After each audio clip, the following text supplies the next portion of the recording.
మంచి నిద్ర పట్టాలంటే మనందరం మన క్లాక్ని జాగ్రత్తగా చూసుకోవాలి.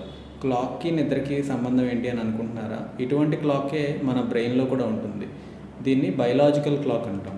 దీనికి డిసిప్లిన్ ఎక్కువ. మనం ఏమాత్రం డిసిప్లిన్ తప్పినా ఈ క్లాక్ సరిగ్గా పనిచేయడం మానేసి మన నిద్రని మనకి దూరం చేస్తుంది. ఏంటి దీనికి కావాల్సిన డిసిప్లిన్ అంటే, మనం రోజు ఒకే టైంకి పడుకోవాలి, ఒకే టైంకి నిద్ర లేవాలి. రోజు 1 గంట ఒంటికి ఎండ తగిలేలాగా అవుట్డోర్ ఎక్సర్సైజ్ అలవాటు చేసుకోవాలి. మధ్యాహ్నం న్యాప్ అనేది 15 గంట నుంచి 20 నిమిషాలు మించకూడదు.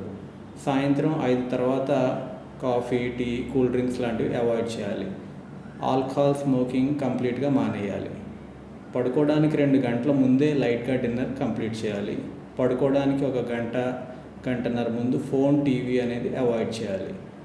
బెడ్రూమ్ కేవలం పడుకోవడానికి మాత్రమే వాడాలి. లైటింగ్ డిమ్గా ఉండేటట్టుగా చూసుకోవాలి. బెడ్రూమ్ మరీ చల్లగాను లేక మరీ వేడిగాను ఉండకూడదు.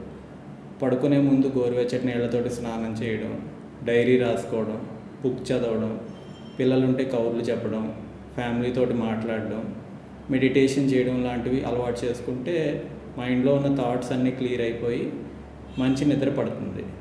ప్రకృతికి దగ్గరగా ఉంటూ మంచి అలవాట్లతోటి మనందరం మంచి నిద్రని పొందవచ్చు. Thank you.